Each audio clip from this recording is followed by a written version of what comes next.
Misterios del Universo, segunda parte. Existe un universo que no podemos observar con la vista, ni siquiera con un telescopio 1000 veces mayor que este. Tenemos que recurrir a otra clase de telescopio, uno sin lentes, ni espejos, ni ninguno de los instrumentos que los astrónomos han usado por siglos. Ese universo invisible debe observarse con telescopios que usan ondas de radio, rayos X, infrarrojos o gamma. Todo lo que existe en el universo emite algún tipo de radiación. Por ejemplo, el esmalte de esta taza de té emite rayos gamma. Imaginen que esto es una galaxia y este multitubo Geiger es un telescopio simple de rayos.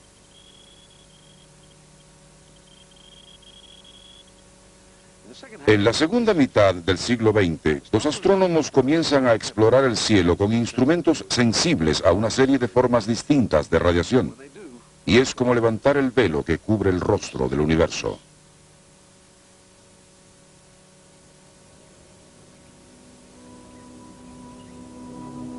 Uno de los descubrimientos más sorprendentes de la astronomía de la posguerra se realiza con este aparato construido en las afueras de Cambridge, Inglaterra. Parecen unos tendederos para ropa que cubren 2 hectáreas, pero en realidad se trata de un radiotelescopio. Todos estos kilómetros de cable de antena reciben señales de radio día y noche a medida que la Tierra gira sobre su eje.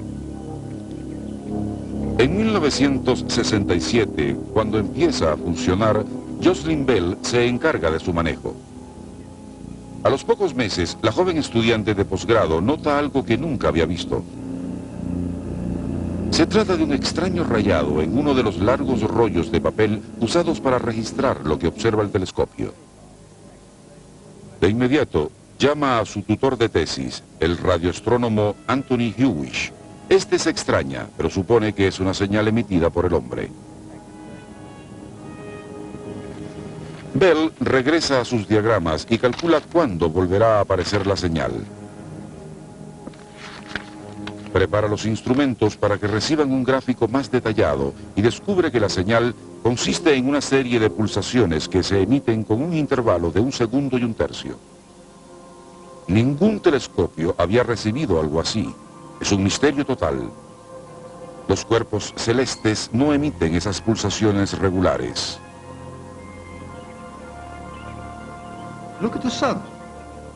Miren el sol. ¿Acaso hace esto? Miren la luna. ¿Acaso lo hace? Observen todas las estrellas del cielo. A simple vista, ¿ha visto alguna que haga así? Nunca, ¿verdad? Una explicación que no explica el fenómeno sería creer que quizás son unos hombrecitos verdes que nos envían señales.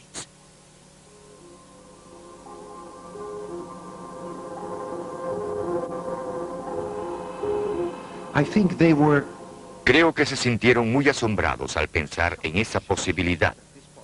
Se dieron cuenta de que podía ser el descubrimiento del siglo. Ponernos en contacto de algún modo, recibir señales de otra civilización. ¿Qué hace uno al recibir señales de otra civilización? ¿A quién avisar primero? ¿Al presidente, a la prensa o al Papa?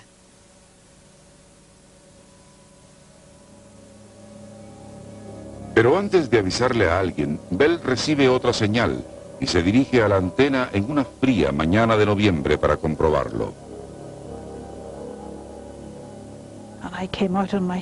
Salí en mi motocicleta resbalando en la tierra cubierta de hielo y cuando llegué aquí los aparatos no funcionaban bien debido al frío. Pero activé interruptores, los golpeé, maldije, les soplé aire caliente y finalmente logré que funcionara por 5 minutos. Y fueron los 5 minutos correctos, y estaba observando el pedazo de cielo adecuado y observé unos trazos así.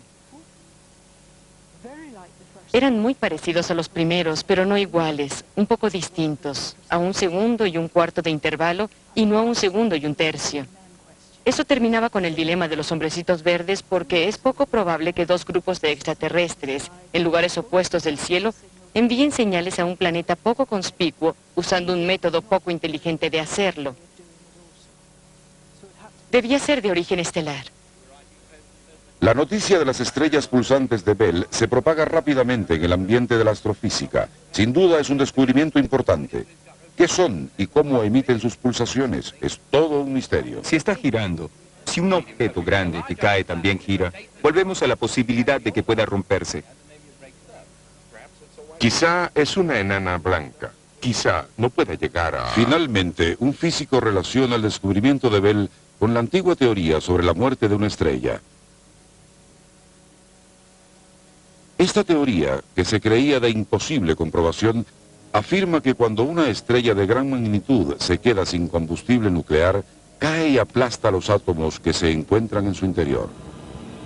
Entonces queda un cuerpo sin par en el universo, un objeto de densidad increíble compuesto casi totalmente de neutrones. Todo el espacio que existe entre los electrones del átomo se comprime y se convierte en un enorme núcleo. Los electrones son empujados hacia el núcleo, formando neutrones. Por eso se llaman estrellas de neutrones. Estas suelen tener un radio de unos 10 kilómetros o 6 millas. Pero la cantidad de materia que hay en una estrella de neutrones es un poco mayor que la masa total del Sol. Una cucharada de la materia que compone una estrella de neutrones pesaría en libras 2 veces 10 elevado a la 11. 1, 2 con 11 ceros en libras. En una cucharada.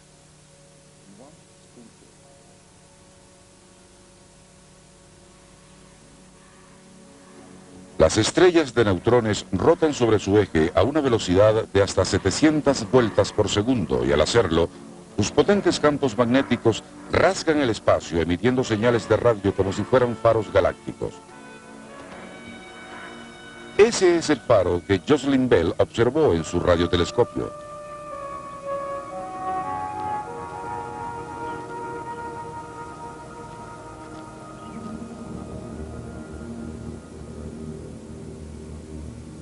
La teoría afirmaba que las estrellas de neutrones eran posibles, pero los astrónomos y los físicos afirmaron durante décadas que eran demasiado extrañas para existir.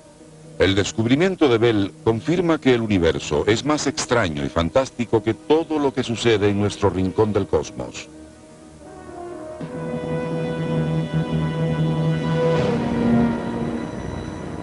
La existencia de las estrellas de neutrones sugiere que los agujeros negros también pueden ser una realidad. Esta es la predicción más fantástica e improbable realizada por los físicos. La Primera Guerra Mundial acababa de estallar cuando Albert Einstein publica su teoría de la relatividad general. El astrónomo y físico alemán Karl Schwarzschild se encuentra luchando en el frente ruso. Él descubre entre el estruendo de la guerra que las ecuaciones de Einstein predicen la existencia de una estrella tan increíblemente densa que ni la luz puede escapar de ella.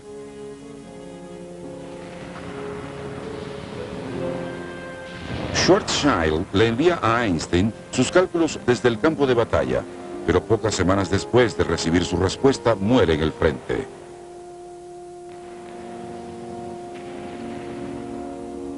Einstein queda maravillado ante el trabajo de Schwarzschild, pero nunca acepta que pueda existir una estrella así. Citando sus palabras, el asunto no huele bien.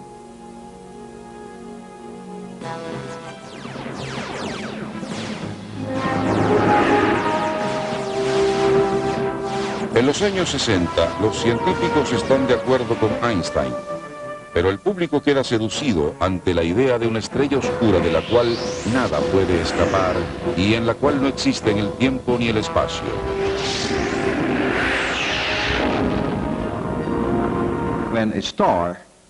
Cuando una estrella quema todo su combustible nuclear y ya no tiene calor que la expanda, el núcleo se derrumba formando una estrella de neutrones. Este derrumbe puede ser tan fuerte, dependiendo de la masa original de la estrella, que se excede y se transforma en algo aún menor que una estrella de neutrones. Entonces puede transformarse en un agujero negro. Veamos un ejemplo. Si uno toma la Tierra y la aplasta en una prensa de tornillo, la cual tiene un radio de 6.400 kilómetros, si uno comprime ese radio para que tenga 3 centímetros, la Tierra se transformará en un agujero negro, así de pequeño, de 3 centímetros. Se contraería hacia adentro, nada la detendría y sería un agujero negro. Ni la luz ni las ondas de radio podrían salir porque viajan a la velocidad de la luz.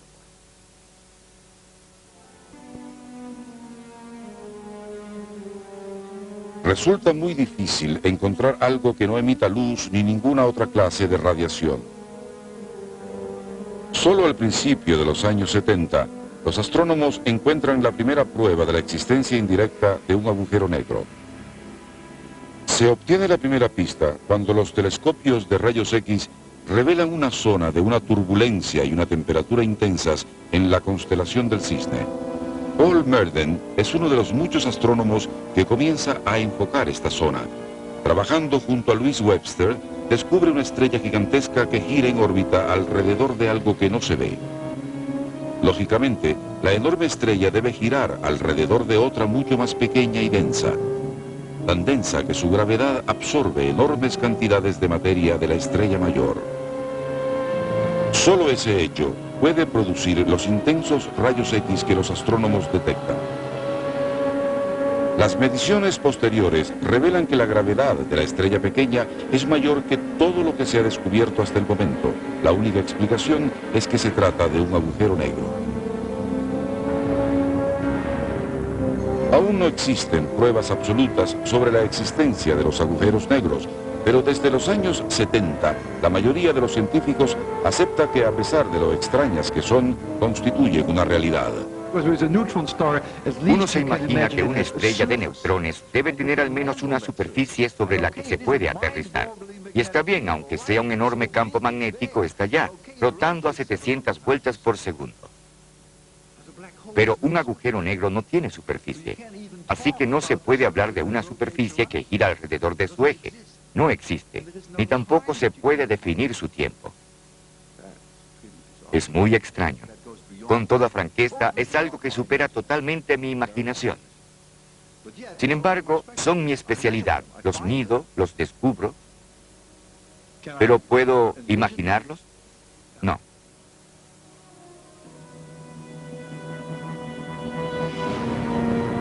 Las teorías modernas afirman que existen miles de millones de agujeros negros en el universo, incluso unos enormes que se encuentran en el centro de la mayoría de las galaxias. Son tan gigantescos que deben haber devorado millones y tal vez hasta miles de millones de estrellas. Pero la aparición y el crecimiento de los agujeros negros no es tan fantástico como la creación del universo mismo.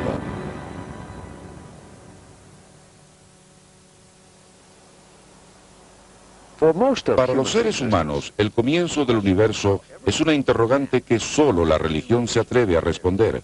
Pero cuando Edwin Hubble descubre que el universo está en expansión, algunos científicos opinan que ellos también pueden aportar algo. Por lo que razonan de este modo: si el universo se expande, debió ser más pequeño en el pasado. Si nos remontamos muy atrás, todo debió estar comprimido en un punto de una densidad infinita, y sugieren que el universo nació cuando ese punto explotó, creando la expansión que se observa actualmente. Esta es la teoría de la gran explosión o del Big Bang, como suele conocerse. A principios de los años 60, los científicos están divididos entre esta teoría de la gran explosión y otra que afirma que el universo es eterno y constante. Pero ninguna de las dos teorías puede probarse, y nadie espera que ese debate pueda resolverse jamás. En los años 60, Robert Dicke, un astrofísico de la Universidad de Princeton, piensa en un modo de probar si el universo nació con un Big Bang o enorme explosión.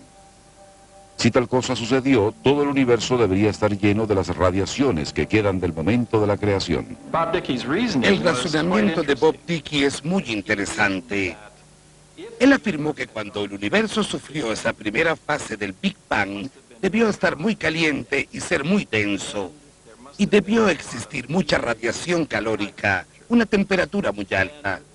No existía un modo teórico de eliminar esta radiación. Debía estar ahí, más fría debido a la expansión del universo, pero debía existir en forma de microondas en la banda en que funcionan los radares.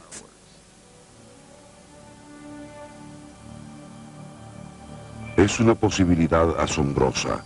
Un calor de 15.000 millones de años de antigüedad, convertido por la expansión del universo en estática radial de bajo nivel que impregna todos los rincones del universo. Si existe, la única teoría cosmológica que puede explicar su origen es la de la gran explosión. Lo interesante de la teoría de Dickey es... Dickey convence a David Wilkinson y a un joven físico para que construyan una antena y busquen la radiación existente en el cosmos.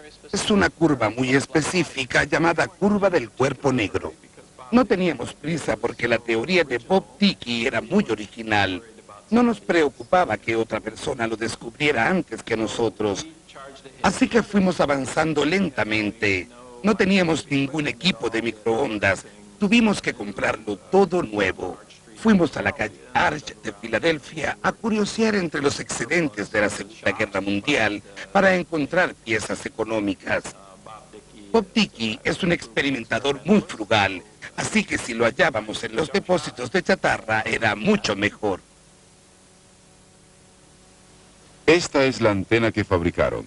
Está calibrada con precisión por medio de helio sumamente frío, y mientras Wilkinson la arma, dos científicos que están a 45 kilómetros de distancia preparan un experimento que no parece tener nada que ver con la gran explosión o Big Bang. Bob Wilson y su colega Arno Penzias quieren utilizar esta antena de microondas para estudiar nuestra galaxia.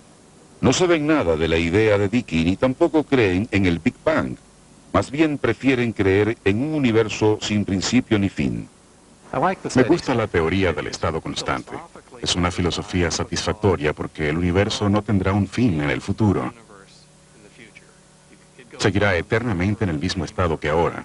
Y tampoco tuvo comienzo. A los físicos les agrada el estado constante, porque no les gusta que exista un futuro del cual no pueden saber nada. Wilson y Penzias están comenzando su carrera científica. No desean enfrentar el difícil problema de si el universo tuvo un principio o no. Solo quieren hacer una pequeña contribución a la astronomía.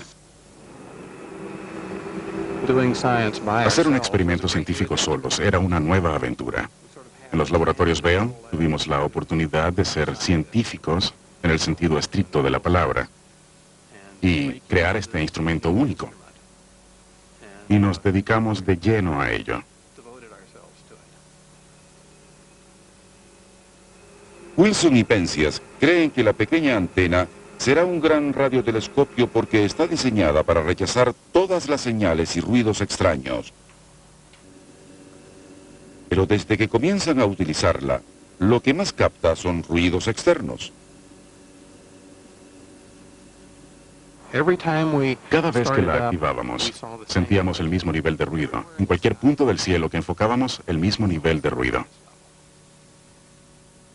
El ruido no era intenso, pero temían que estorbara sus investigaciones, así que decidieron descubrir qué lo causaba para poder eliminarlo.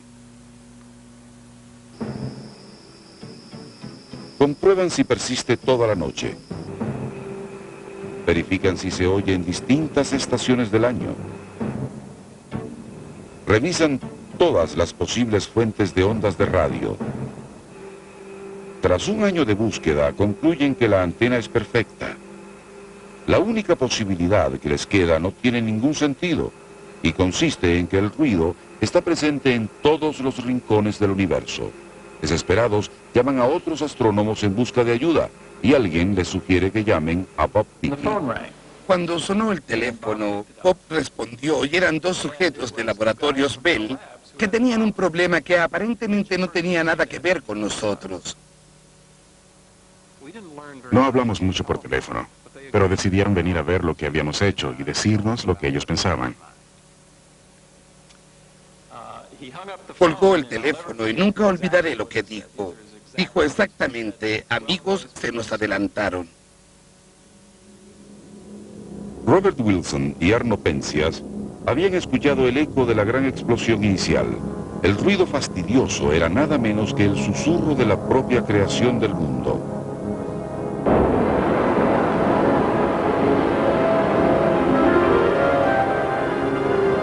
Al principio, hace unos 15.000 millones de años, el universo explotó a partir de un solo punto.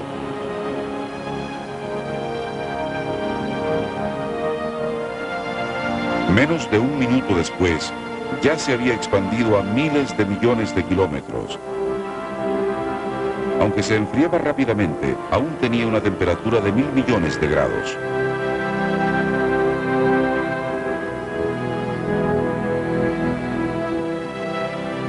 El universo continuó expandiéndose y enfriándose. Poco a poco, la gravedad fue atrayendo a los átomos y a los racimos de átomos. Transcurrieron 1.000 millones de años antes de que se formaran las estrellas y se crearan las galaxias.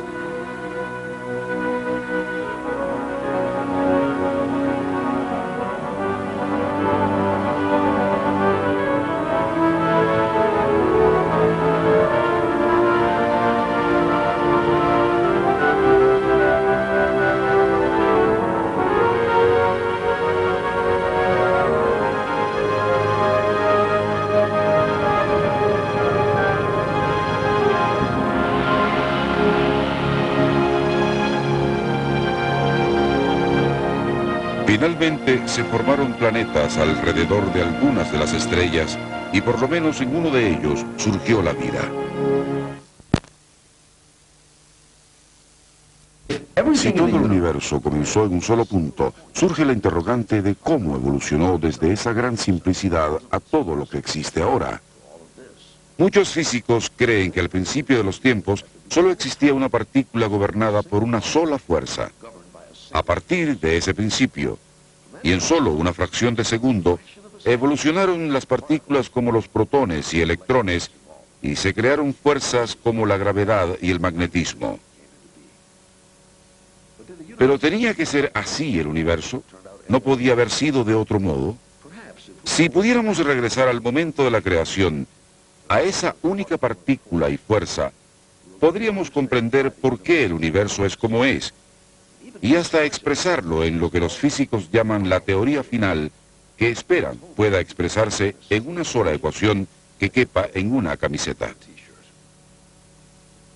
Eso lo explicaría todo.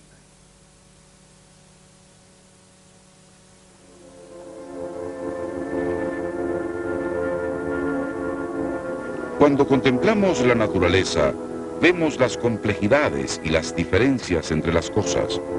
Pero los científicos suelen buscar las relaciones, la simplicidad que se encuentra en el fondo de todo.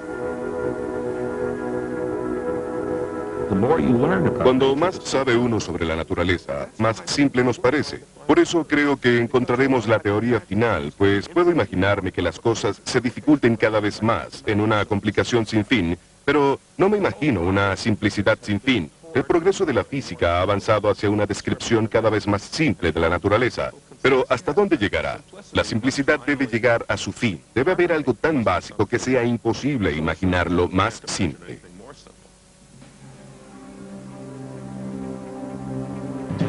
Pero en los años posteriores a la Segunda Guerra Mundial, los físicos notan que su sueño de una simplicidad final se aleja de sus manos. Los experimentos que desean revelar la simplicidad tienen una complejidad cada vez mayor. Aquí en Berkeley, California, se encuentra el P-patrón, contracción que expresa billones de voltios electrones, el acelerador atómico más potente del mundo. Es el principio de la era de la ciencia en grande. Se construyen aceleradores atómicos gigantescos que aceleran las partículas subatómicas a velocidades fantásticas y las estrellan contra otros átomos. Cada nuevo acelerador construido después de la guerra era más potente que el anterior y podía lanzar unas partículas contra otras con mayor fuerza para enseñar lo que sucedía a una escala cada vez menor. Era como los telescopios. Cada nuevo telescopio podía observar más cuerpos en el espacio, concentraba más luz y definía los objetos con mayor precisión. Y cada nuevo acelerador permitía analizar mejor la materia. con más precisión y mejor resolución y a una escala menor. Las fotografías del rastro que dejan los objetos en estos aceleradores revelan la existencia de una multitud de partículas nuevas que parecen ser tan fundamentales como los protones, neutrones y electrones ya conocidos. Nos estábamos ahogando en las partículas subatómicas. En cierta ocasión en que se sentía muy frustrado, Robert Oppenheimer, padre de la bomba atómica, dijo que el físico que no descubriera ninguna partícula nueva ese año debía ganarse el Premio Nobel de Física. Había cientos de partículas que parecían tan elementales como los protones. Era evidente que debía existir algo más elemental dentro de esas partículas, o quizás todas ellas fueran elementales, lo cual era una idea aterradora. Entre los físicos que sufrían con tantas complicaciones, se encontraba un joven teórico llamado Murray Gell-Mann. A los 25 años ya era muy conocido en el mundo de la física por su interés y sus conocimientos enciclopédicos, por su mente rápida y creativa y por su estilo irónico y abrasivo.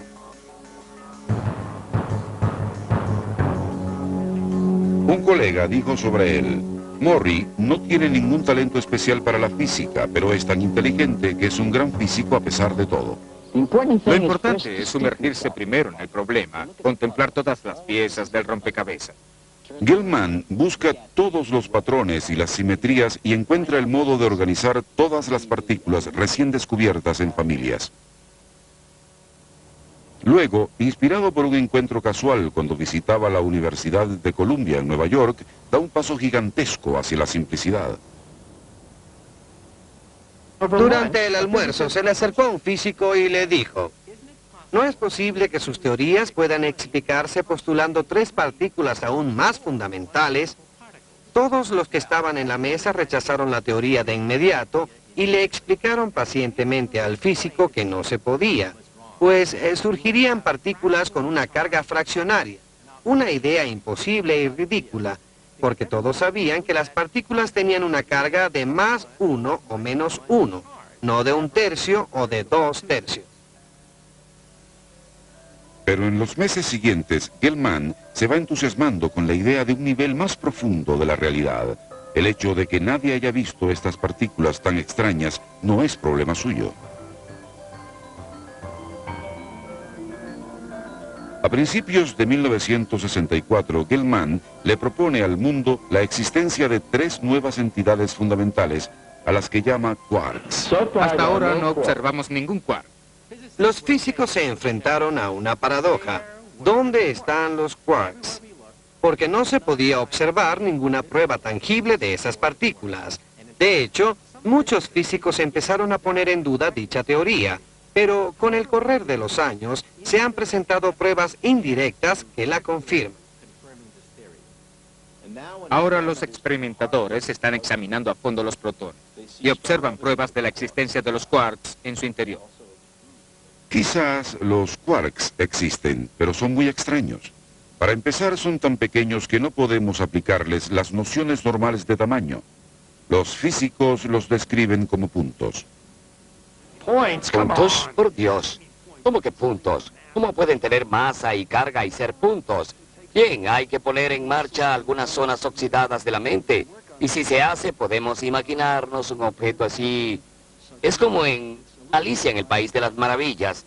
¿Recuerdan al gato que estaba en un árbol sonriendo? Y Alicia observa que el gato está desapareciendo ante sus ojos y ¡puf! El gato desaparece, pero queda su sonrisa. Podemos recordar eso cuando pensamos en un quark que gira y es esférico si se quiere, y tiene una masa y una carga y todas esas propiedades que nos gusta medir. Pero se va encogiendo frente a nuestros ojos y finalmente se convierte en un punto, dejando atrás su rotación, su carga y su masa, y si tuviese sonrisa, dejaría su sonrisa. Esa es la idea de las partículas en puntos.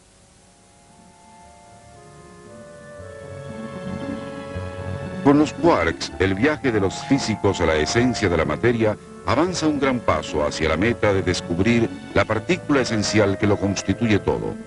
En lugar de existir cientos de partículas fundamentales en la naturaleza, solo hay tres: los electrones, los quarks y los neutrinos, que son partículas mínimas, casi sin masa, que no suelen interactuar con la masa que los compone.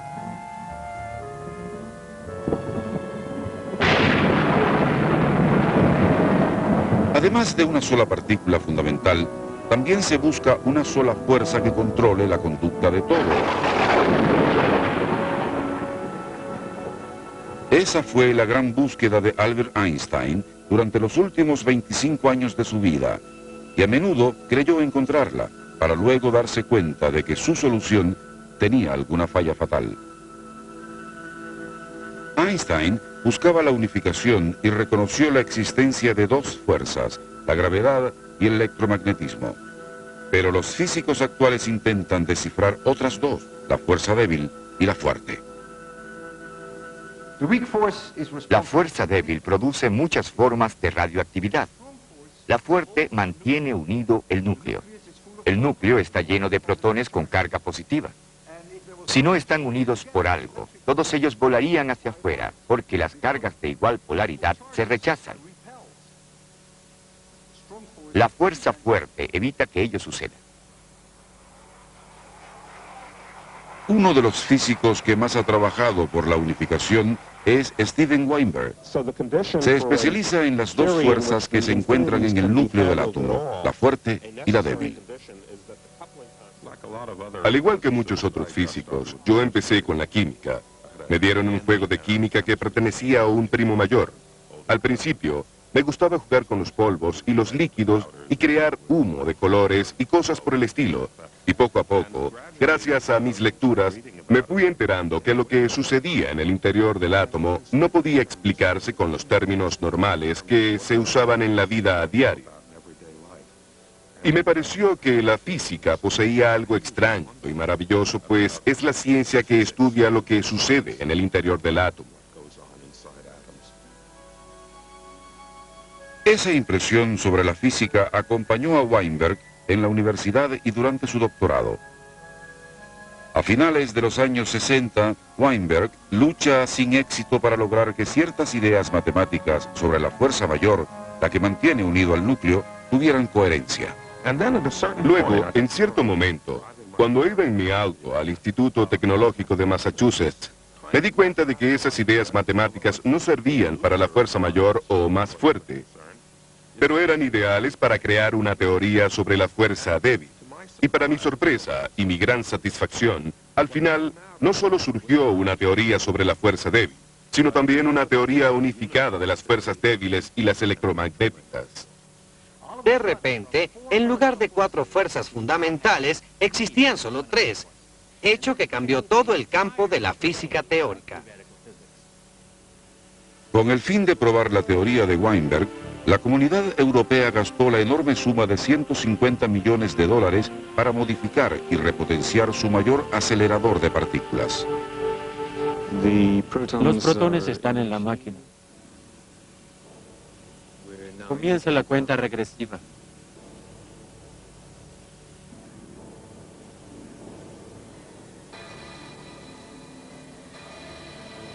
En la explosión subatómica resultante de estas colisiones, se encuentra la prueba que confirma la exactitud de la unificación de las fuerzas débiles y electromagnéticas.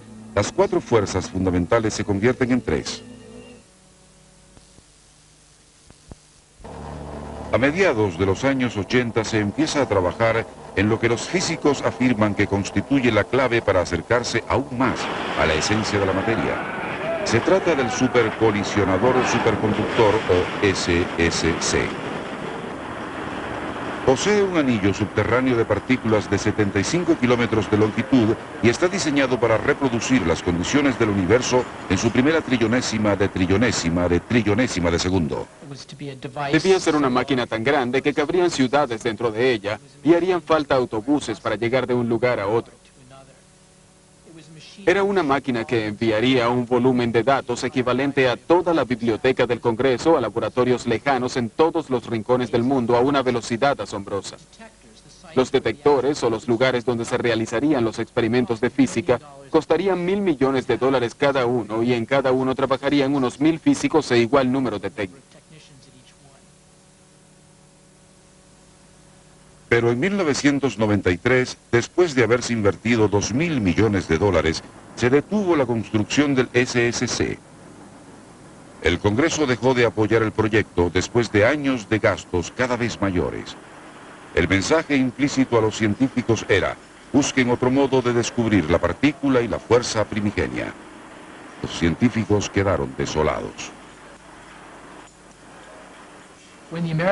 Cuando los físicos de partículas estadounidenses manejaban el SSC, tuvieron que clausurar un programa tras otro, esperando convencer a los políticos mediante estos sacrificios sobre la necesidad de invertir los fondos necesarios para construir el supercolisionador superconductor.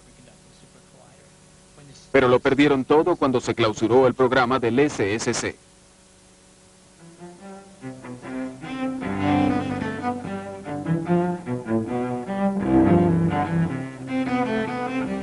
A pesar de todo, continúan los estudios para lograr la unificación. En los años 80, los teóricos proponen que en el centro de todo se encuentran unos hilos vibratorios infinitesimales. La teoría de los hilos o cuerdas es la idea más emocionante que sacude a los físicos desde los tiempos de Einstein. Puede que sea la teoría final, lo que explique absolutamente todo. Los pitagóricos creían que la música era el lenguaje de la naturaleza, que la armonía de la cuerda de un violín, que ellos estudiaron por primera vez en la historia, era la misma armonía del universo, y creían que en todas partes nos rodeaba la música de las esferas. Por desgracia, esa teoría no tuvo éxito, porque no podía explicar los elementos. Pero ahora creemos que si existiera un microscopio muy potente que pudiera observar el interior del electrón, veríamos una cuerda de violín que vibra, y cuando la nota varía, se convierte en un quark, o en gravedad, o en luz. En otras palabras, nuestro cuerpo solo es una reunión de hilos o cuerdas, y las leyes que las rigen son las armonías de esas cuerdas, y son las leyes de la física. Los teóricos suelen imaginar que estas cuerdas son círculos cerrados increíblemente pequeños, similares a las gomas elásticas. La materia común y hasta el espacio, el tiempo y la energía no son más que la vibración de estas cuerdas. Para los físicos, estas son bellas, elegantes y simples. Tienen todas las cualidades soñadas. Pero los matemáticos necesitan describirlas mediante fórmulas. A, B, C y D. Lo que escribo en este lado de la ecuación es una definición supersimétrica de un índice, que afirma que la topología del superespacio solo puede generarse mediante la topología de la base múltiple. Las matemáticas y la física teórica son como un órgano extrasensorial. Yo no puedo encogerme hasta el tamaño de un átomo, no puedo adquirir el tamaño de un protón, pero mediante las matemáticas logro su representación exacta y puedo utilizar la mente para observar esas cosas mínimas. Uno de los aspectos más extraños de la teoría de las cuerdas es que solo funciona si existen 10 o más dimensiones. Algunas personas nos dicen, eso no tiene ningún sentido, carece de sentido común. Pero ¿qué tiene que ver el sentido común con el universo? ¿Qué le importa el sentido común al universo? En efecto, los físicos son prisioneros de la experimentación y de las matemáticas, y tenemos que ir donde las matemáticas y los experimentos nos llevan. Podemos considerar que toda el álgebra de Clifford, de las matrices de Dirac y la identidad, cada vez son más matemáticos, más esotéricos. Por desgracia y desafortunadamente, cada vez se alejan más de la verificación experimental. Pero es lo único que se puede hacer, la única esperanza que tenemos de unificarlo todo. Estamos hablando de comprender las 4 fuerzas fundamentales. Ese es el poder de esta teoría. Se trata de una teoría del universo. ¿Logrará un mejor televisor a color? La respuesta es no. No logrará una tostadora más grande ni un mejor pan rebanado. Pero es una teoría que afectará el curso de la civilización humana. Sus tataranietos algún día podrán dominar el poder de la teoría del campo unificado.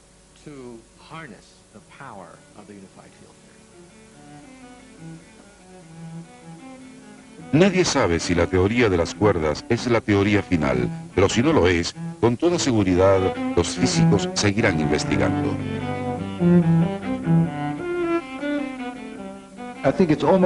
Creo que se trata casi de una creencia religiosa, que las cosas tienen que ser muy simples en el fondo, y que en cierto modo somos ciegos y no podemos ver esa simplicidad, aunque la estemos buscando. Eso es lo que la física ha realizado siempre. Tomar los procesos y fenómenos difíciles que no parecen estar relacionados entre sí y que a simple vista son caóticos, y unirlos mediante descripciones simples y unificarlos. Y seguirá haciendo eso durante mucho tiempo.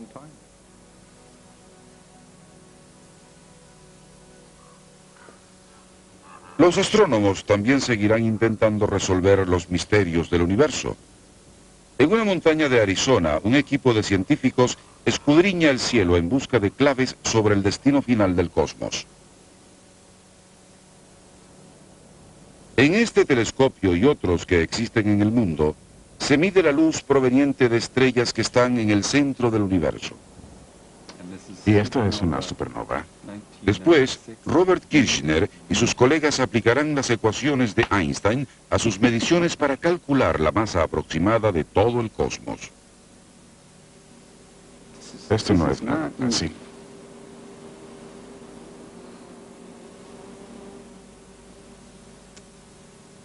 No sé, lo único que podemos hacer es aceptarlo.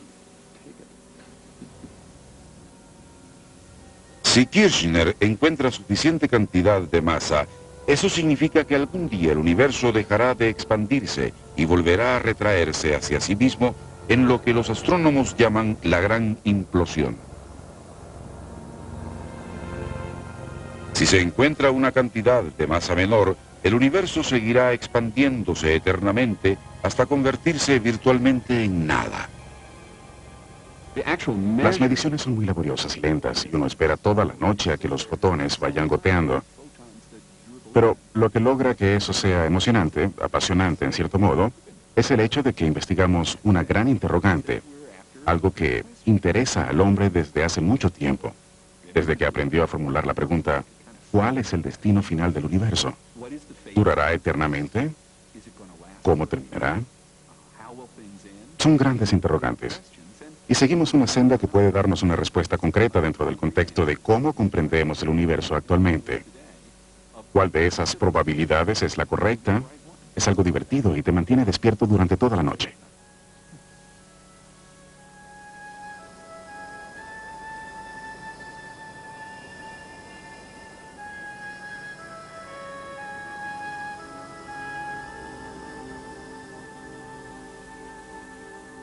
El cálculo de la masa total del universo también arrojará luz sobre la que quizás sea la mayor interrogante de la astronomía del siglo XXI, el misterio de la materia oscura. Es una materia que no se observa, pero que debe existir, ya que se ha medido su efecto gravitacional en los objetos observables.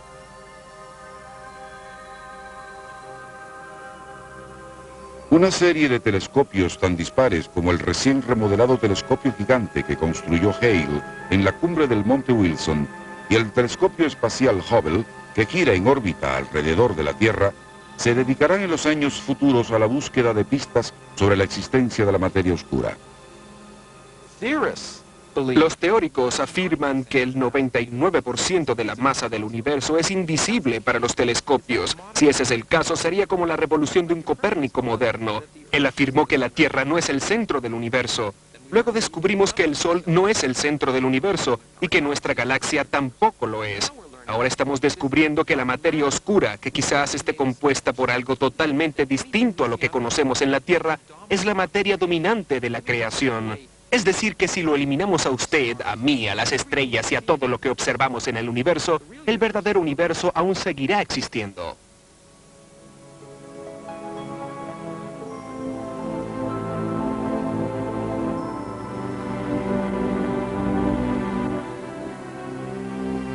Los físicos y astrónomos del siglo XX nos han enseñado un universo más asombroso de lo que imaginábamos y una realidad más extraña de la que jamás soñamos.